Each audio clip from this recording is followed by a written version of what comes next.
Bonjour, bonjour. Je ne sais pas si ça va passer. Mais écoutez, je ne veux pas être long, je veux juste faire un petit live de rappel. Vous vous souviendrez que j'avais été convoqué j'avais été auditionné il y a à peu près 72 heures par à l'hôtel de police de Rennes pour à cause de la situation de l'élection du 27 septembre 2025 à Rennes. Bon, le procureur a classé l'affaire sans suite. Il a classé l'affaire sans suite et donc aujourd'hui, je suis libre de tout mouvement. De toutes les façons, je n'étais pas arrêté. Donc l'affaire est classée sans suite. Et puis, bonjour, l'affaire est classée sans suite parce qu'ils estiment que les bulletins de vote qui ont été déchirés, voilà, il n'y avait pas vocation. Et les fraudes, puisqu'il y a eu l'enquête, on a vu, ils sont allés un peu sur toutes les plateformes pour voir effectivement est-ce que c'est un fait isolé ou bien c'était quelque chose qui était collectif. Puisque je disais à l'entame de ma vidéo il y a 2 jours que dans leur enquête, ils avaient aussi essayé de voir un peu comment l'élection s'est passée un peu partout, au Gabon, aux États-Unis, au Sénégal, un peu partout. Sauf que cette élection était entachée de beaucoup d'irrégularités, avec beaucoup de fraudes, beaucoup de contestations. 3 premiers ministres, 3 anciens premiers ministres ont contesté cette élection, ce qui fait qu'elle n'était plus une élection crédible. Nous avons vu les candidats comme Franck Joktan se retirer complètement de cette élection parce que, voilà, et d'autres partis politiques. Nous avons vu aussi le bloc de certains candidats de la diaspora faire une déclaration pour dire qu'ils n'étaient pas d'accord avec ce processus-là et qu'éventuellement, ils devaient se retirer aussi. Donc, il y a toutes ces irrégularités ont amené à fait que cette élection, comme nous l'avons souhaité, comme nous le souhaitons encore aujourd'hui, que toute l'élection dans la diaspora doit être refaite. Donc, c'est très difficile. C'est très difficile parce que quelques jours avant cette élection, nous avons vu le président de la République et le chef du gouvernement, puisque M. Oligui est président de la République et chef du gouvernement, aller aux États-Unis, aller déposer, je crois, 200 000 $, quelque chose comme ça. Ou 200 000 $, comme ça. C'était pour quelle intention? Donc il y a des attitudes aujourd'hui que le régime que lui il a renversé, parce qu'il a condamné la délation, il a condamné la tricherie, il a condamné tous les maux qui ont miné le Gabon depuis pratiquement 60 ans. Il a condamné, voilà pourquoi il a justifié son coup d'État. Aujourd'hui, on se rend compte qu'il est très aisé aujourd'hui d'aller à la veille d'une élection, aller déposer 200 000 $ à des gens. Quelle était l'intention? Est-ce que cet argent est justifié? Est-ce que c'est de l'argent? Donc, M. Oligui, à chaque fois qu'il doit se déplacer, quand il y a une élection, il doit déposer autant d'argent? Est-ce que c'est normal? Est-ce qu'on ne peut pas se poser à un moment donné la question, chers Gabonais, nous qui vivons dans les diasporas, vous vivez quand même la véritable démocratie. Aujourd'hui, M. Oligui, les gens que vous faites confiance, les gens que vous avez donné mandat d'organiser ces élections-là, regardez comment ils se comportent. Ils ont même réussi à transférer la triche, ils ont réussi à transférer la troncature jusqu'ici en Occident. Et les gens peuvent tricher facilement, ils peuvent, même vivant dans des grandes démocraties comme celle de la France, c'est vrai que la perfection n'est pas de ce monde, mais c'est quand même un modèle en matière d'élection. Voilà des gens qui partent de leur pays, qui viennent ici salir l'image du Gabon. Ils viennent salir la démocratie de notre pays, avec des attitudes d'un autre siècle. C'est une honte. Et aujourd'hui, la démonstration de la justice française, elle est claire. par la réponse, par le fait que cette justice française a refusé de donner suite à cette plainte intentée par le gouvernement gabonais contre ma personne à cause de l'acte que j'ai posé à Rennes, vient démontrer, vient appuyer, sinon soutenir la thèse selon laquelle au Gabon, nous ne sommes pas une démocratie. C'est ce que ça veut dire.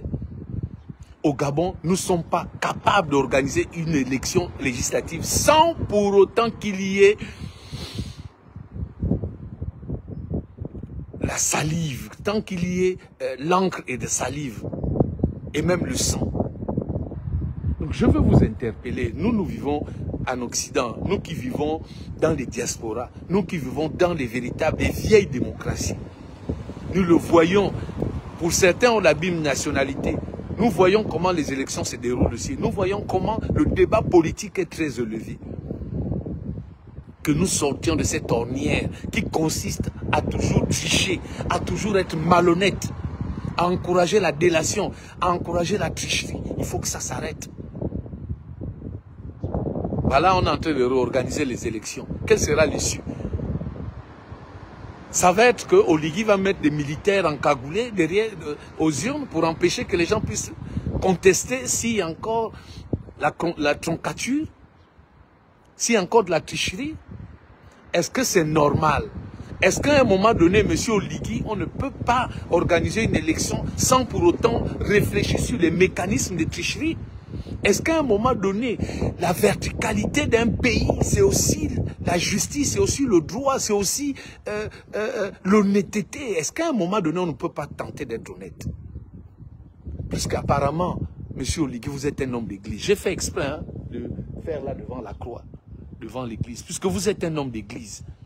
Est-ce qu'à un moment donné, la conscience et les vertus divines ne peuvent pas vous habiter au point d'empêcher et de punir devant les juridictions compétentes cette troncature, cette manière de faire, ces injustices et cette tricherie?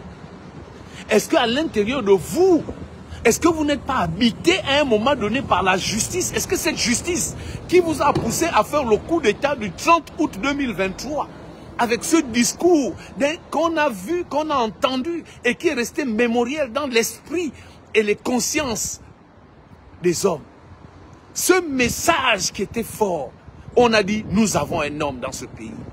Et vous avez dit, plus jamais ça dans ce pays. Plus jamais la troncature, plus jamais l'injustice, plus jamais la délation, plus jamais les copains coquins et co-sanguins. Et que c'est par le mérite que chacun devrait être positionné dans ce pays.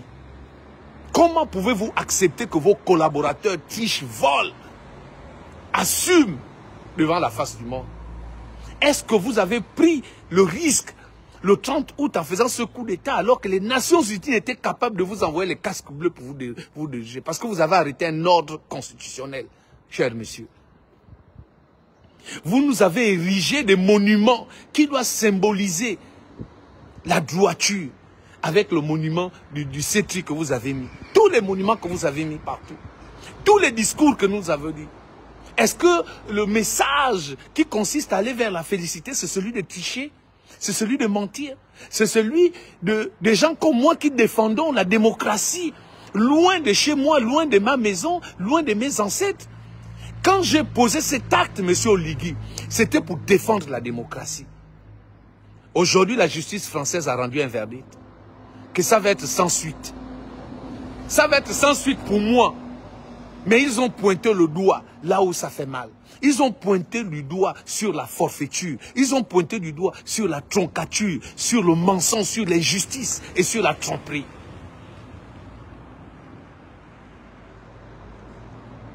Vous avez dit que nous allons vers la félicité. Nous vous avez parlé de l'essor vers la félicité. Ce n'est pas des 20 mots. Ce n'est pas un slogan que nous devons utiliser de manière vulgaire. Nous avons vulgarisé le fait de dire que l'essor vers la félicité. C'est tout un concept, c'est toute une vertu. Ça doit être un esprit qui doit habiter en chacun de nous. L'essor vers l'essor vers la félicité. Mais aujourd'hui, est-ce que nous pouvons nous asseoir pour dire qu'il y a un essor vers la félicité aujourd'hui au Gabon, où nous avons passé une élection, toute une élection, un scrutin à la procuration,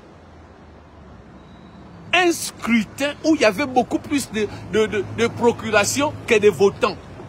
Mais monsieur Oligui, comment on peut, un militaire comme vous, comment des simples petits citoyens sont capables de vous amener dans le ravin et vous suivez?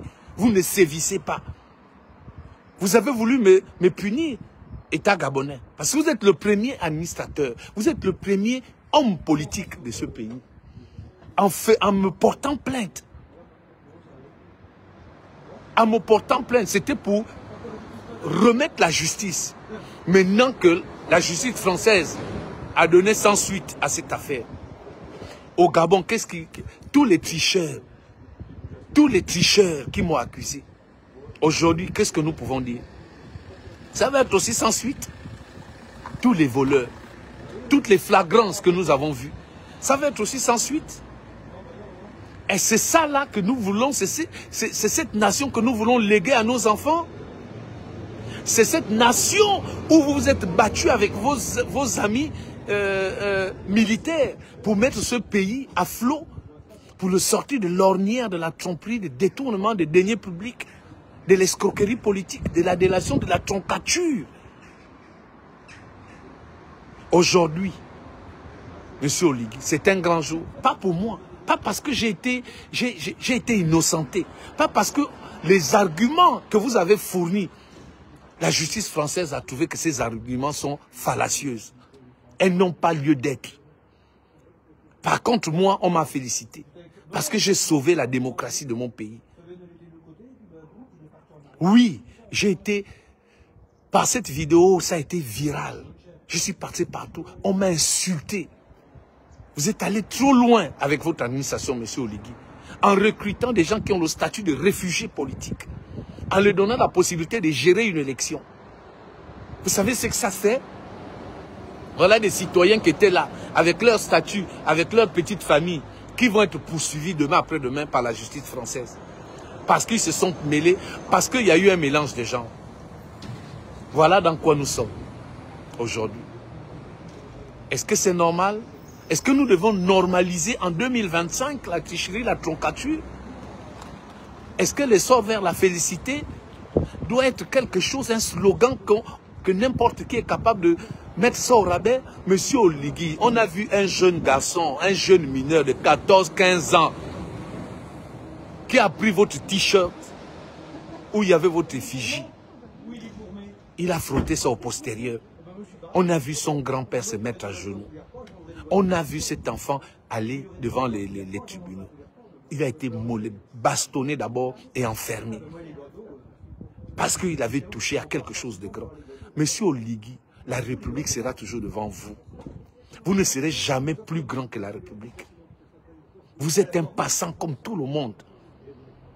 Vous êtes un passant. Vous n'êtes que là. Quelle est l'empreinte que vous voulez laisser? Comment devons-nous nous souvenir de vous dans 10, dans 15, dans 20 ans? Quelle est l'image que vous voulez donner, monsieur Oligui, en autorisant, en acceptant ce qui se passe, en normalisant tout ce qui se passe là? Il faut que ça s'arrête, monsieur Oligui. Moi, j'ai honte pour mon pays aujourd'hui. Que quand je me retrouve à l'hôtel de police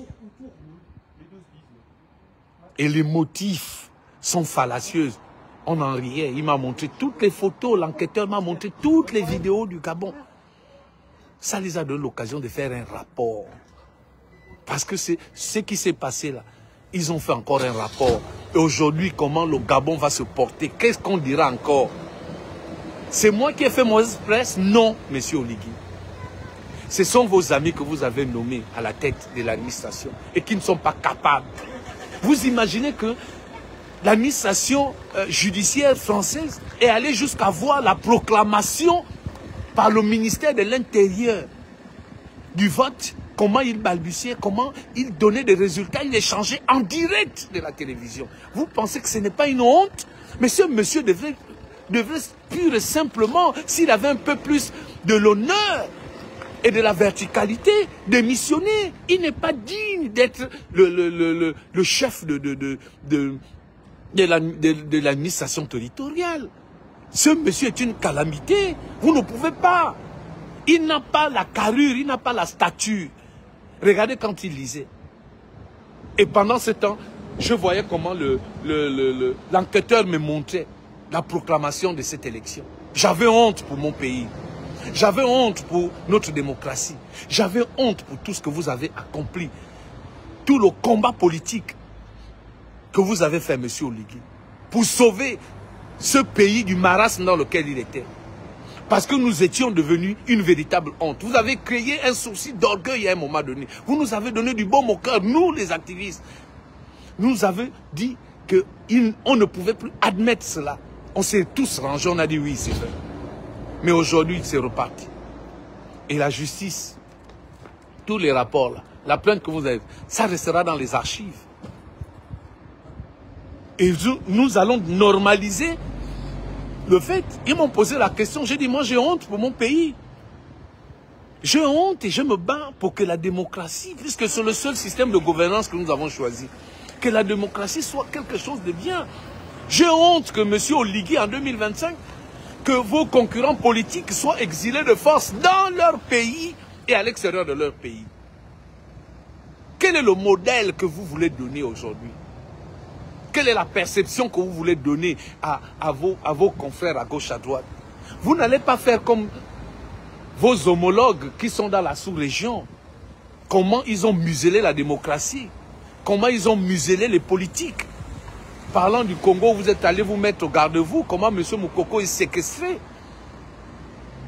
Comment les autres politiques, comment on appelle ça, en Côte d'Ivoire et tout le reste sont séquestrés? Est-ce que c'est normal, M. Oligui? Vous pouvez faire mieux. Et faire mieux, c'est choisir des hommes qui ont une certaine éthique. C'est l'éthique qui manque. Moi, j'ai honte.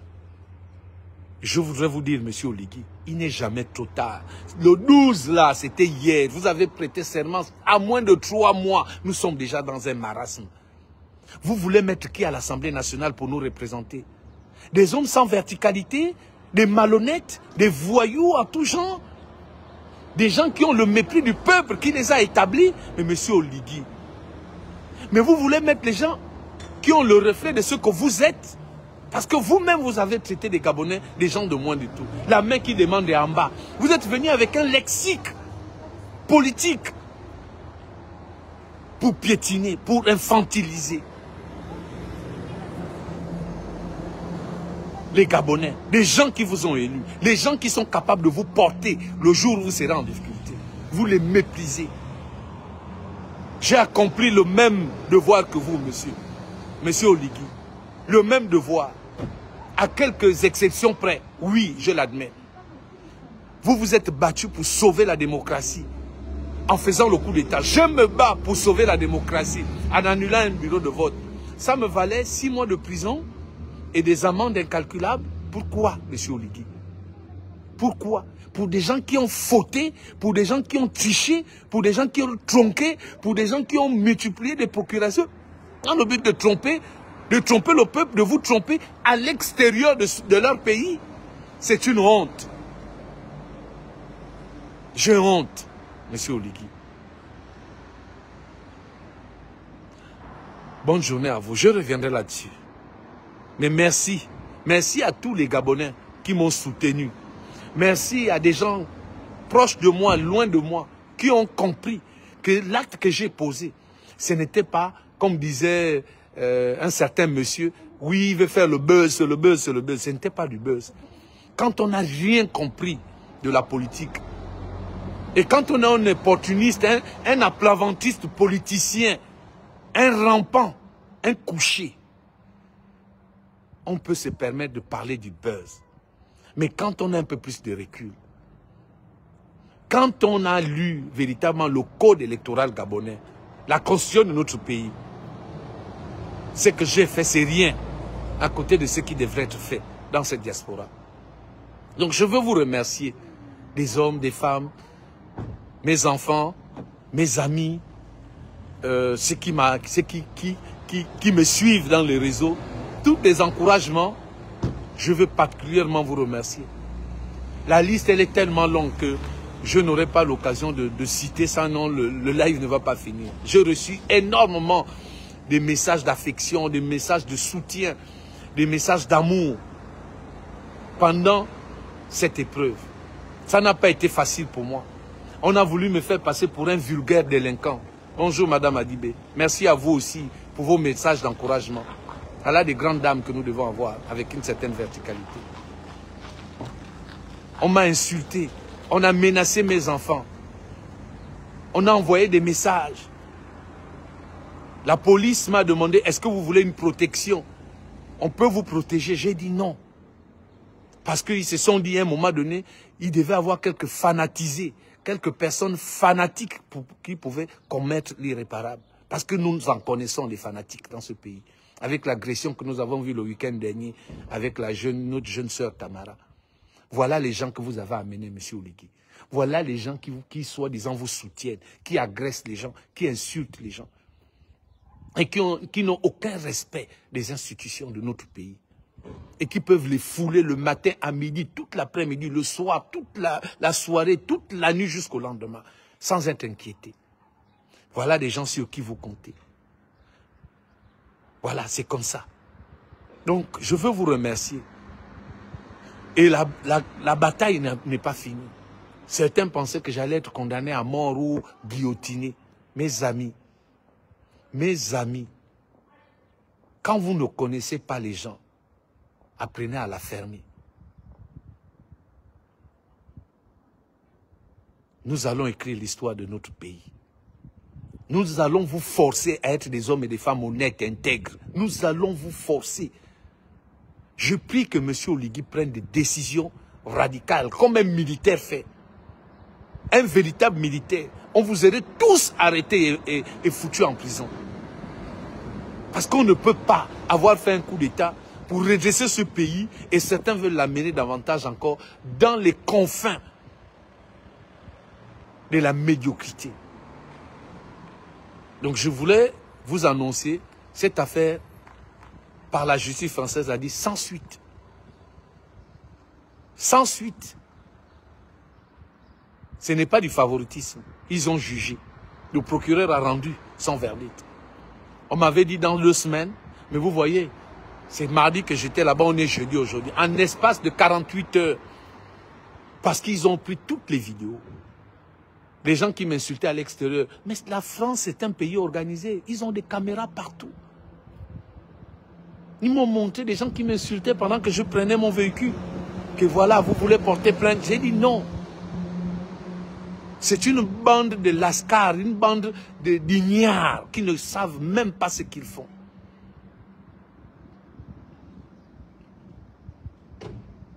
Et c'est incroyable.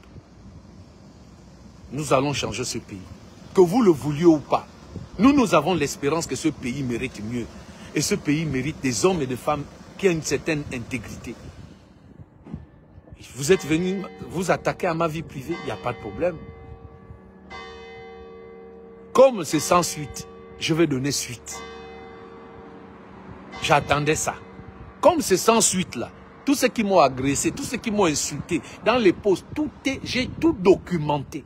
Je vais maintenant donner suite à vos injures, à votre mépris, à vos agressions verbales et tout le reste. Je vais donner suite. Et j'espère que vous êtes bien assis. Parce que ça viendra au moment où vous vous attendrez le moins. Je vous le dis, ce n'est pas une menace. C'est juste pour vous dire qu'il y aura une suite à cela. J'ai dit à monsieur le procureur, je vais demander la notification par l'avocat. Je vais prendre, et moi je vais contrecarrer. Je vais attaquer. Parce qu'on ne peut pas continuer comme ça. On ne peut pas continuer comme ça. Donc merci à vous qui m'avez soutenu. Je vous souhaite vraiment beaucoup de courage pour la suite et les candidats. J'espère que M. Oligui trouvera la force, trouvera la sagesse de faire annuler ce qui semble être une élection qui ne l'est pas du tout, qu'il annulera ça et on passera à autre chose. Parce que le Gabon et les Gabonais ont besoin d'une thérapie. Et la première thérapie, c'est quand on a en face des gens justes, quand on a en face des gens qui aiment la justice, loin de la délation, loin du mensonge, des tricheurs. C'est une thérapie de savoir qu'on peut faire confiance à des gens. C'est une thérapie de savoir que nous sommes gouvernés par des gens qui ont de l'éthique et qui ont un certain respect des normes, qui ont un respect scrupuleux de la démocratie. C'est une thérapie. Et nous avons besoin de cette thérapie, M. Oligui. Nous avons besoin de cela. Voilà. Bye bye à vous.